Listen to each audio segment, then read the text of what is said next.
Bonjour, alors aujourd'hui j'ai décidé de vous faire un cours sur la perspective. Je vous en ai déjà fait un mais plutôt pour les grands.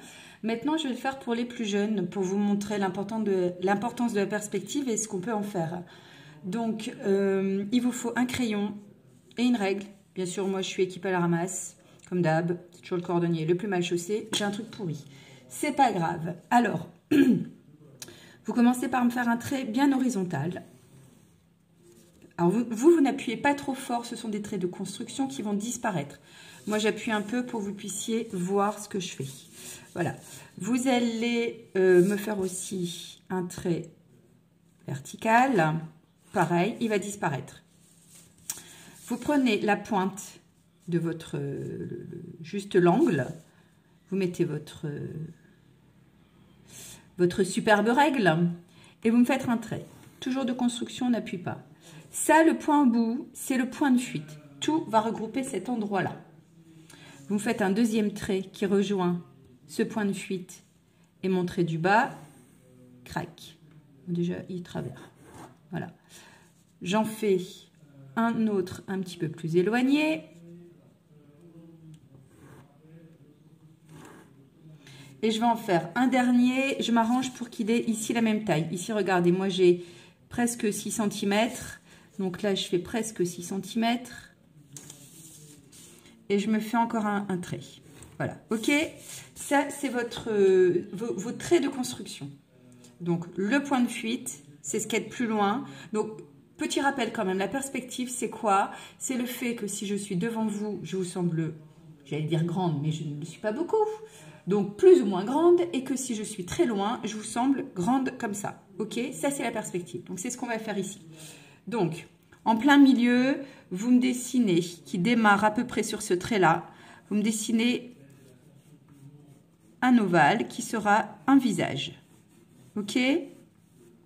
Pareil, trait de construction, on va changer des choses. Donc, ici, regardez. Ici, ça va être un de nos bras. Donc, hop, sur le bras, je fais la manche. Ça, c'est l'autre bras. Je fais l'autre manche. Vous allez comprendre, ne vous inquiétez pas. En dessous de ma tête, derrière ma tête, je vais faire un arrondi qui part de là. Voilà. Qui va s'arrondir et qui va remonter un peu ici. Ok? Voilà. Ici, vous allez me faire un autre arrondi ici. Et un troisième là. Et un deuxième là. Excusez-moi. Ok pour vous? Attendez, c'est pas très clair. Voilà.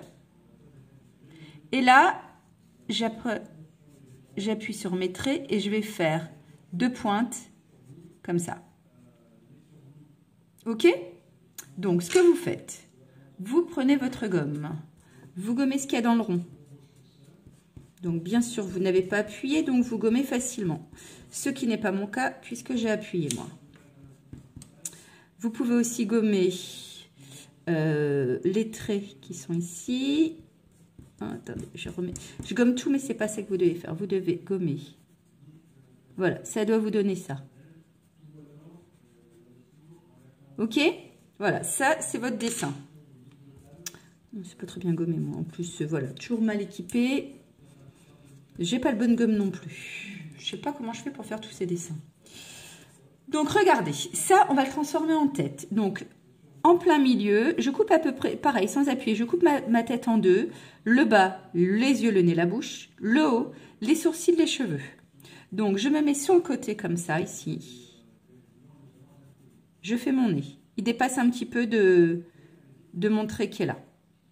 Ici, je fais un œil. Là, je fais l'autre œil. Au-dessus, je fais mes sourcils. Ici, je vais lui faire une bouche un peu comme ça, avec la langue qui est dedans. Je vais lui faire des cheveux. Alors, ici, il y aura l'oreille. Voilà, donc l'oreille viendra à peu près comme ça. Donc, les cheveux, ils vont venir un peu comme ça. Tiens, hop. Voilà. Et ici, la hauteur de ma tête correspond à la largeur de ma tête. Donc, je mesure. Je mets la pointe de mon crayon en haut de ma tête. Ma main en bas de ma tête. Je le fais dans l'autre sens pour que vous voyez mieux. La pointe de mon crayon sur son menton. mon doigt en haut de la tête. Je sais que la tête fait cette largeur-là. Je la pose dans l'autre sens. Je mets la pointe ici. Et là, il y a mon doigt. Il faut que ce soit la largeur de son crâne. Voilà. Donc ça, c'est le crâne, les cheveux.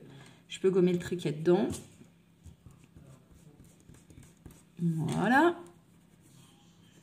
Ici, j'ai le démarrage du cou. Et ici, donc,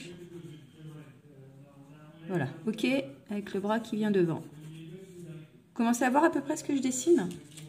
Et ici, je vais faire des traits droits. Donc, sur cette largeur-là, je vais faire 1, 2, 3, 4 doigts. Et là, la même chose. 1, 2, 3, 4 doigts. Voilà. Et donc, vous avez en perspective, comme si vous étiez ici et que vous avez un bonhomme qui est en train de tomber. Alors, je ne vous le colorie pas pour ne pas y passer 10 ans. Je vous fais juste un peu les contours pour vous montrer. On pourrait lui faire son pull en rouge. Donc, le pull viendrait jusque là.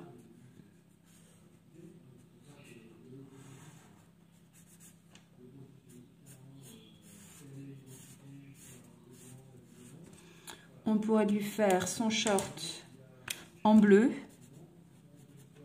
Une jambe, deux jambes.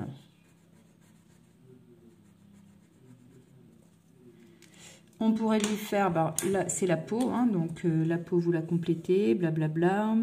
Les mains.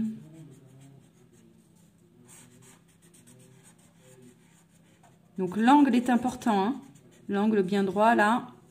Là aussi, hein, bien droit, bien un angle. Ses jambes.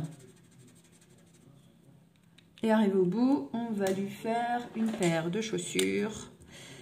On voit la semelle, donc on va les faire noires. Voilà, après, bah pareil, hein, vous lui faites colorier comme vous voulez. C'est vous qui voyez.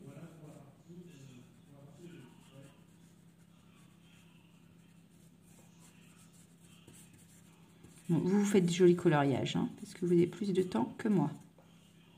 Voilà, ok pour vous? Voilà, donc comme ça, vous voyez ce que ça peut donner une perspective. Voilà, une perspective, c'est tout à fait ça. Là, il est juste devant moi, ses mains me semblent grandes, et ses pieds sont au fond du trou. Et donc, on a l'impression qu'il est très loin, très bas, alors que mon dessin est plat. Voilà, à vous. N'hésitez pas non plus à aller sur notre page Facebook, on s'en mêle les pinceaux. Ou pareil, je vous donne des petits conseils, je vous donne des idées de dessin. Voilà, donc amusez-vous bien. À bientôt.